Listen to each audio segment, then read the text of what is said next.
جو ان کے پاس بونگیوں کے دفاع کے لیے وہ کہتے ہیں جی وہ دیکھیں بزرگوں کی شتیہات ہیں، وہ جی ایک حدیث ہے نا جی مسلم شریف میں، جی کون سی حدیث؟ اب وہ مسلم شریف کی حدیث کا اس سے کوئی لینا دینا ہی نہیں ہے، وہ مشکات میں بھی موجود ہے۔ نبی صلی اللہ علیہ وآلہ وسلم نے ایک گنہگار شخص کی توبہ کا حال بیان کیا ایک مثال سے، کہ ایک شخص سفر پر نکلا، ریگستان کے سفر پر، اس کا سارا ساز و سامان اونٹ پر لدا ہوا تھا، تھوڑی دیر کے لیے آرام کے لیے رکا تو اس کا اونٹ وہاں سے بھاگ گیا، اٹھا تو پریشان ہوا، ریگستان کے سفر میں اونٹ غائب تو آپ کی زندگی گئی، کیونکہ کئی میل تک پانی نہیں ملے گا۔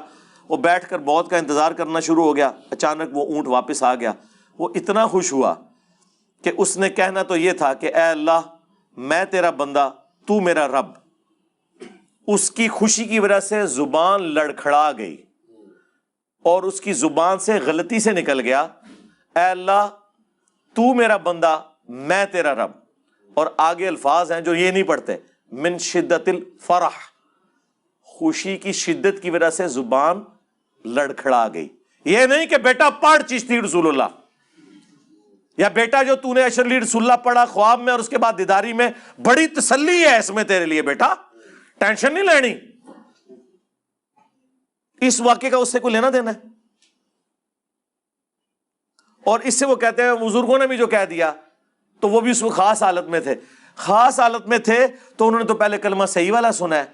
اور پھر اسی حالت میں انہوں نے مرید کر لیا، ٹن حالت میں، یہ کہہ رہے ہیں خاص حالت میں تھے، ٹن حالت میں ہو جاتا ہے ان سے مرید بھی، جبکہ چاچی فارغ ہوئی ہے، ہاں چاچی کا نکاح ٹوٹ گیا ہے کیونکہ کلمہ پڑھا ہے نا۔ آپ کو تو کہتے ہیں نا کوئی لکھ کے جرمنی چلا جائے نا پولیٹیکل اسائلم کے لیے قادیانی اور اندر سے ایمان بھی ہو تب بھی قادیانی ہو جاتا ہے، تو تواڈے بابے نہیں ہوندے۔ ختم نبوت کا کام صرف اس پلیٹ فارم سے ہو سکتا ہے جس کے کسی بابے نے کوئی کام نہیں ڈالا ہوا۔ آپ لوگ تو پوری زندگی بابوں سے منہ چھپاتے رہیں گے۔ آپ لوگوں کا حال یہ ہے کہ لوگ اپنی اولاد کے کرتوت کی وجہ سے منہ چھپاتے ہیں نا، آپ لوگ وہ روحانی اولادیں ہو کہ جو اپنے بابوں کے کرتوتوں کی وجہ سے منہ چھپاتے پھرتے ہو، کوئی جگہ نہیں ان کو مل رہی بھاگنے کی،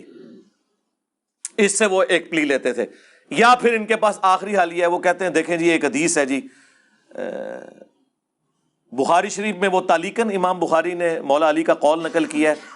جب سیدنا عمر نے ایک پاگل شخص کے خلاف حد قائم کی تھی تو مولا علی نے انہیں روکا کہ اس کے اوپر حد قائم نہیں ہوتی، اور مولا علی نے فرمایا کہ 3 لوگ ہیں جن سے اللہ تعالیٰ نے قلم اٹھا لیا ہے، ایک پاگل شخص جب تک کہ ہوش میں نہ آ جائے، دوسرا سویا ہوا شخص جب تک کہ جاگ نہ جائے، تیسرا نابالغ جب تک کہ وہ بالغ نہ ہو جائے۔ اور یہ حدیث مرفوع بھی ہے نبی علیہ السلام سے سنن ابن ماجہ میں۔ تو وہ کہتے ہیں دیکھیں نا پاگل شخص سے قلم شریعت کا اٹھا ہوا ہے، تو پاگل کا ہونا پھر انہوں مجذوب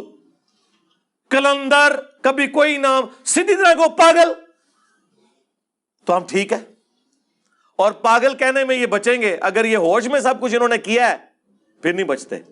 نہ پاگل کو نہیں جی وہ اللہ کی محبت میں پاگل ہونا اس کو ہم پاگل نہیں کہتے،